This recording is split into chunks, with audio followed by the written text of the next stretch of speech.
Shalom, ya. Puji Tuhan Bapak Ibu Saudara sekalian, kita hari ini bersama-sama boleh beribadah di kebaktian pagi ini.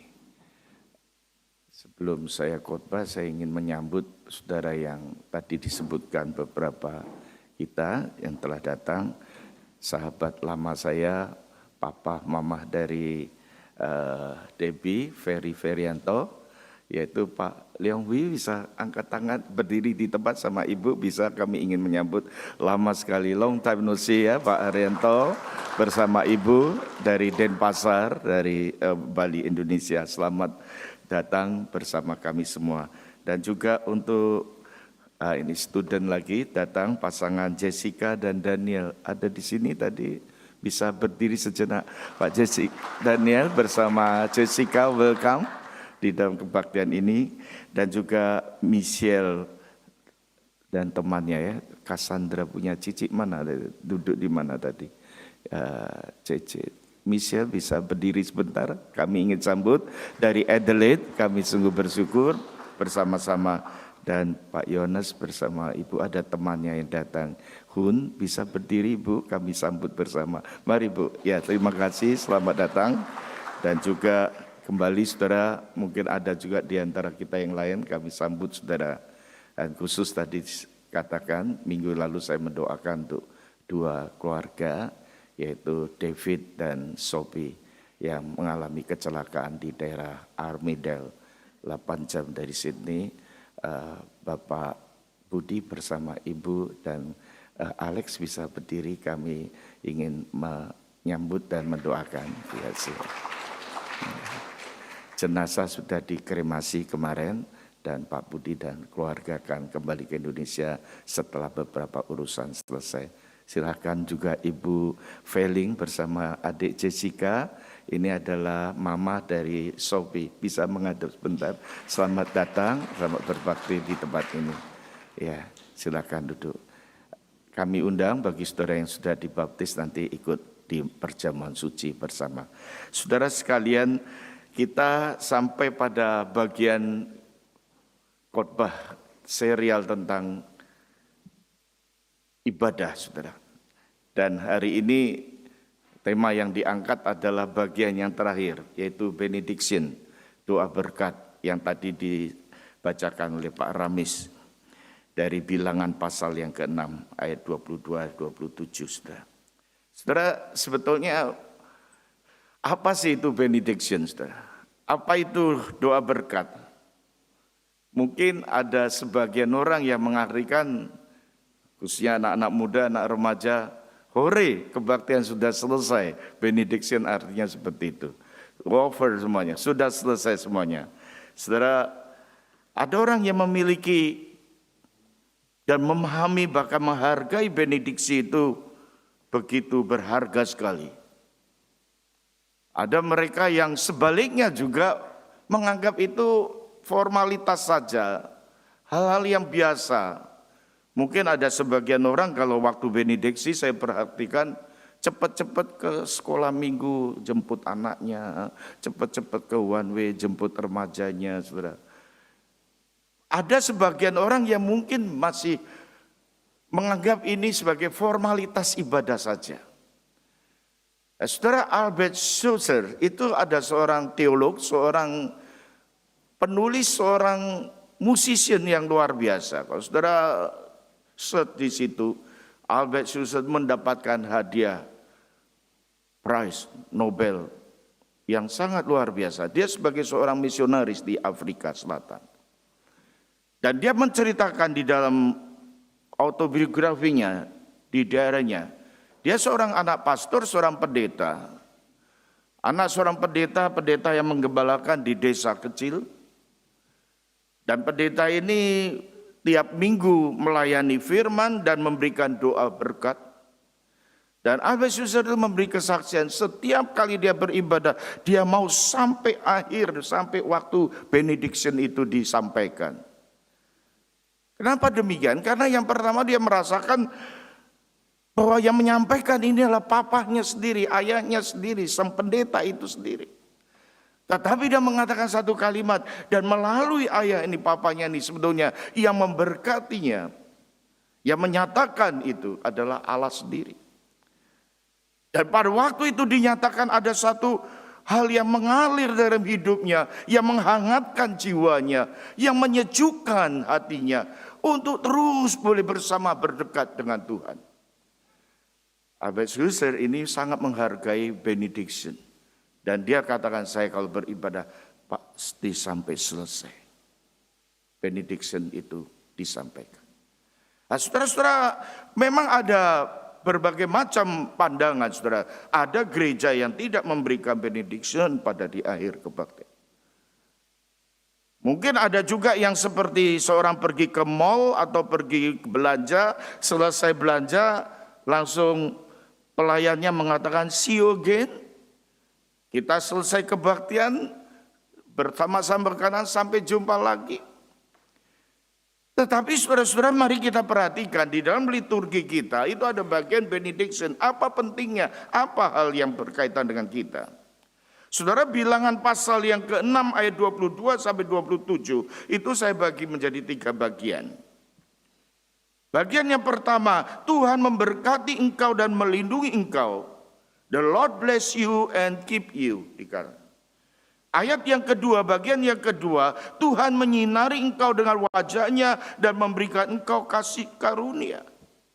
The Lord make his face to shine upon you and be gracious to you. Dan bagian yang ketiga, Tuhan menghadapkan wajahnya kepadamu dan memberikan engkau damai sejahtera. Mengangkat wajahnya. Itu yang dimaksudkan dengan menghadapkan wajahnya. Lift up. Nah, 3 hal ini saudara-saudara yang akan kita renungkan bersama-sama. Ketika Allah melakukan, Tuhan memberkati umatnya. Ketika Allah memberkati kita, Ia memberikan wajahnya kepada kita dengan menyinari dengan wajahnya kepada umatnya. Bapak Ibu saudara sekalian, ketika Allah memberkatinya, hasilnya adalah dikatakan di sana Allah melindungi. Keep you dikatakan. Ketika Allah menyinari dengan wajahnya, Tuhan mengampuni kita. Gracious to you. Iya, Tuhan bermurah hati kepada umatnya. Tuhan memberikan kesempatan kepada umatnya dan Tuhan membebaskan umatnya. Ketika Tuhan mengangkat wajahnya, maka umatnya, kita ini saudara, diberikan apa dikatakan di sana? Damai sejahtera. Dalam bahasa aslinya itu diberikan shalom. Bapak Ibu saudara sekalian, pemberinya ini siapa saudara? Ayat yang ke-27 dikatakan, yaitu pelakunya, pemberinya saudara-saudara, itu Allah sendiri. Tuhan sendiri. Yahweh sendiri, saudara-saudara. Allah yang memberkati mereka. Bukan Musa, bukan Harun yang ditekankan di sini, tetapi Allah memberkati umatnya. Berarti Allah yang menentukan berkat itu, Allah yang memegang kendali itu, Allah yang demikianlah adalah sumber berkat diberikan kepada siapa? Kepada Israel, kepada umatnya. Tetapi perhatikan kata yang dipakai oleh penulis, you dikatakan. Artinya secara personal, setiap pribadi demi pribadi. Berkat Allah itu diberikan oleh Allah pribadi demi pribadi. Sifatnya sangat personal sekali. Tuhan yang memanggil kita pun Tuhan yang memanggil pribadi lepas pribadi. Bapak Ibu saudara sekalian, ini yang hendak kita renungkan secara singkat, saudara. Allah, apa yang dimaksudkan Tuhan memberkati itu, saudara. Kalau kita kembali pada kitab Kejadian, saudara-saudara, kita kembali kepada penciptaan, saudara-saudara, benediction ini sangat berkait erat dengan ciptaan, saudara. Benediction, bene, itu artinya, saudara-saudara, baik, pekerjaan yang baik. Benediction itu pekerjaan yang baik artinya. Kalau dikatakan bene itu baik, diction itu adalah pekerjaan, karya, good work. Ini merupakan saudara-saudara arti daripada blessing. Arti daripada berkat itu. Tuhan memberkati artinya itu baik, saudara-saudara. Maka kalau saudara memperhatikan dalam susunan penulisan kitab Kejadian di pasal yang ke-1 tentang berkaitan dengan ciptaan, saudara. Saudara perhatikan 6 kali diucapkan secara selang-seling, saudara-saudara, yaitu baik, baik, baik. Ketika Allah memberkati, baik dikatakan di sana. Saudara-saudara, ini bukan seperti gambarannya Allah itu seperti pelukis atau seorang arsitek. Ketika sudah melukis, ketika dia sudah menggambar, baru dia ketika waktu selesai dia berkata, baik juga hasilnya. Bukan. Bukan yang dimasukkan demikian. Tetapi pada dasarnya Allah menciptakan ciptaannya dari hari pertama sampai hari terakhir. Penciptaan manusia ini, saudara, itu baik. Itu dari dasarnya sudah baik, saudara. Bapak Ibu saudara sekalian, itu yang dimasukkan berkat. Tuhan memberkati, artinya saudara-saudara, Tuhan memberkati yang dimaksud sini Allah yang maha kuasa, Allah yang maha tahu, Allah yang berdaulat dikatakan, Allah yang mengontrol hidup kita sepenuhnya, saudara. Tuhan itu bersuka cita dengan ciptaannya, dengan umatnya, itu yang dimaksudkan Tuhan memberkati. Dia enjoy sekali ketika umatnya berkeliling, berkumpul bersama. Dia ada di tengah-tengahnya. Ini adalah gambaran daripada Allah yang bersuka cita. Dia enjoy karena ciptaannya memuji dia, mengagungkan dia, memuliakan dia. Pada saat Tuhan memberkati, Yahweh bless you artinya dia menganggap kita ciptaan yang baik. Dia memahami dan dia mengangkat kita, saudara, ini ciptaan yang baik. Saya ambil satu ilustrasi contoh dalam tradisi Yahudi. Mungkin secara umum Asia sama. Saudara. Orang-orang Yahudi, tradisi Yahudi itu sangat menghargai hubungan relasi keluarga. Menempatkan relasi keluarga itu penting sekali. Dan ketika sang ayah pada waktu masa tua, dan dia menyadari tidak lama lagi waktunya, apa yang dilakukan sang ayah biasanya? Yang pertama dia biasanya melakukan mengumpulkan anak-anaknya. Dan biasanya juga saudara anak yang pertama yang dia perhatikan lebih dahulu. Apa yang dikatakan orang-orang Yahudi kalau pada waktu dia menjelang kematiannya tiba? Dia kumpulkan, dia menitipkan pesan-pesan supaya mereka tetap baik-baik, sejahtera adanya. Sebagai seorang ayah yang sungguh-sungguh mengasihi anak-anaknya dipanggil satu persatu. Anak yang mana saudara? Biasanya ini anak yang sulung lebih dulu. Yang dipanggil anak yang sulung. Memang anak sulung itu diberi privilege ya. Saudara yang jadi anak sulung seringkali orang tua berdiskusi, bertanya jawab. Saya anak sulung. Saya pikirkan, wah memang ada sedikit berbeda. Ada satu status yang ditempatkan sebagai anak sulung, anak pertama. Dan sang ayah ini mengekspresikan kasihnya, perhatiannya kepada anak yang pertama ini. Karena sang ayah itu sayang, delight. Ayah ini bangga dengan anaknya. Dan sang ayah pada umumnya, karena dia mengasihi anak-anaknya, mau bersama lebih lama lagi. Banyak orang yang demikian. Dia mau bersama-sama, tetapi kalau sudah waktu tibanya, Tuhan memanggilnya. Dia memberikan satu pesan. Mengharapkan anak-anaknya ini tetap baik. Ayahnya pergi mengharapkan anaknya terpelihara dengan baik. Rindu anak-anaknya bersatu rukun. Rindu anak-anaknya mengalami kesejahteraan. Ayahnya demikian memberkati anak-anaknya dengan kata-kata. Tetapi hal yang kedua yang biasa dilakukan sang ayah adalah bukan hanya mengekspresikan melalui kata-kata, tetapi menyatakan sebuah tindakan. Orang-orang Yahudi biasanya membagikan warisan pada anak-anak. Apa yang dia telah kumpulkan bertahun-tahun, berpuluh tahun, itu biasanya dikumpulkan, dibagikan ke anak-anaknya satu persatu. Saudara, saya pikir, saya renungkan, seorang ayah yang demikian bukan hanya kata-kata yang diberikan pada anak-anak, tetapi sebuah tindakan.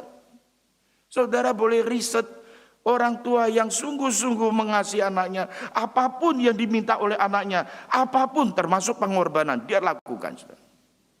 Tindakan. Aktual, nyata, action. Jadi berkat Allah ini yang kita pahami, saudara-saudara. Bukan segala kata-kata yang ada di ujung ibadah liturgi kita.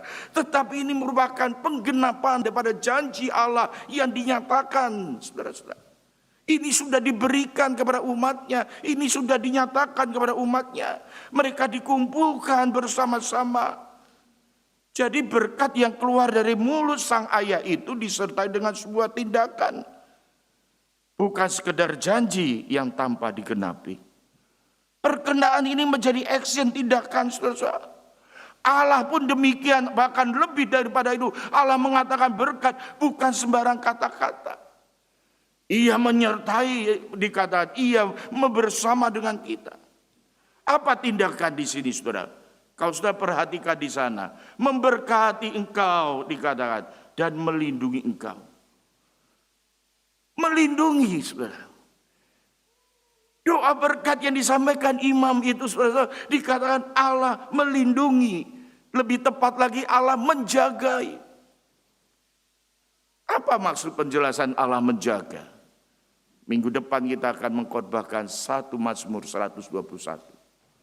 Allah yang menjaga, Tuhan menjaga. Menjaga dari apa, saudara? Dari segala macam cobaan, dari segala macam tantangan hidup, dari segala macam kuasa di dunia ini. Termasuk yang terbesar, kuasa yang terbesar adalah evil.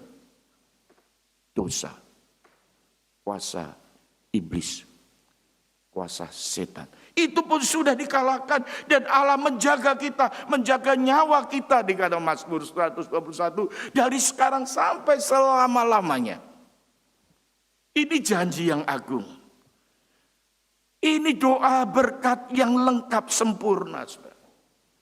Seperti doa Bapa kami, itu doa yang lengkap yang sempurna. Allah menghendaki supaya kehidupan umatnya, kehidupan saudara dan saya, Tuhan terus memberkati kita. Bless you and keep you, dikatakan. Ayat 25 kita lanjut. Tuhan menyinari engkau dengan wajahnya, memberi engkau kasih karunia.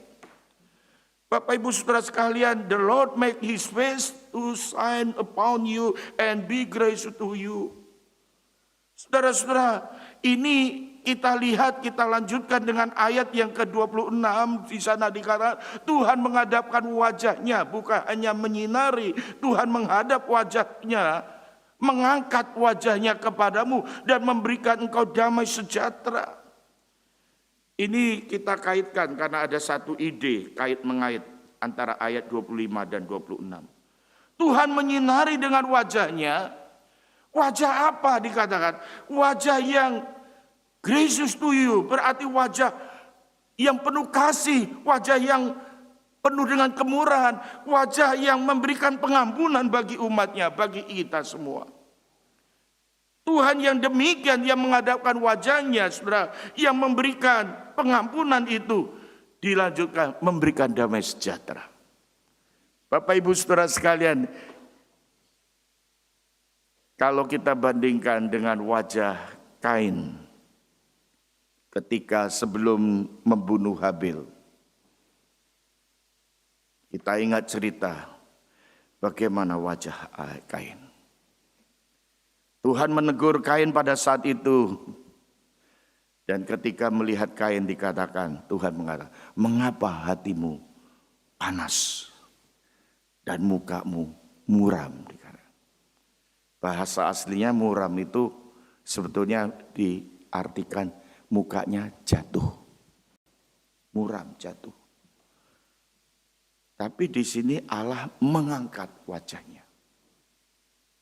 Sebaliknya, saudara bisa perhatikan ya, kalau orang yang marah, saudara, wajahnya itu enggak terangkat, saudara. Wajahnya muram, jatuh.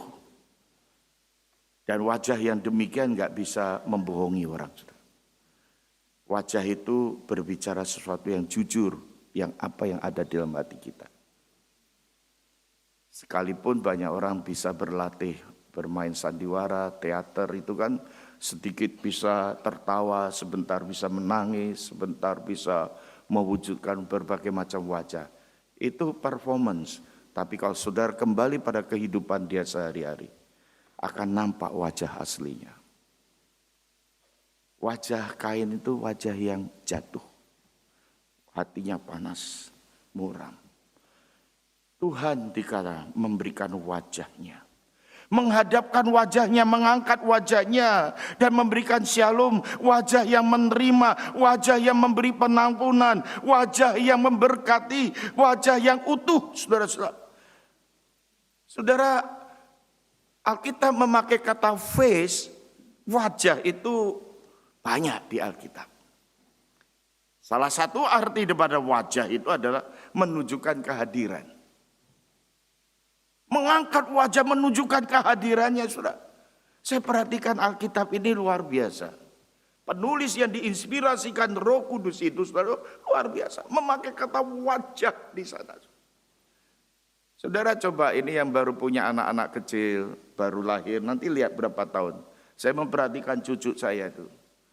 Wah, saudara, kalau dia suka lihat, ya anak-anak kecil ini suka melihat benda-benda, lukisan-lukisan. Coba saudara, ada satu riset. Di situ ada berbagai macam gambar. Ada gambar segitiga, gambar segi empat, busur jangkar, mungkin juga ada berbagai macam gambar yang lain. Tetapi ada satu gambar wajah yang bulat, yang ada dua mata, satu hidung, tersenyum. Saudara perhatikan. Dalam riset, rata-rata anak kecil, dia mencari wajah dari seantara banyak wajah itu, wajah yang dicari. Dari berbagai macam gambar itu, anak itu mencari wajah. Saya jadi ingat kenapa Facebook itu laris sekali, penghuninya besar ya. Facebook, saya diberitahu anak-anak muda sini, wah, yang ada di Facebook penghuninya itu mungkin hari ini di atas 400 juta. Penduduk Australia baru 20 juta sekian. Penduduk Indonesia 270 juta sekian. Yang terbesar penduduk China. Saya perhatikan ini akan naik terus jumlahnya. Kenapa saudara? Karena face, wajah. Orang lebih senang melihat wajah. Orang lebih tertarik dengan wajah, saudara. Saudara-saudaraku, dikatakan Allah menghadapkan wajahnya, dia memberikan pengampunan, Tuhan menerima apa adanya. Wajah sini adalah wajah yang menunjukkan kehadirannya, penyertaannya, bahkan dia bersama dengan umatnya di dalam relasinya. Kalau saudara perhatikan, Harun ini memberikan berkat di akhir pelayanan ibadah itu.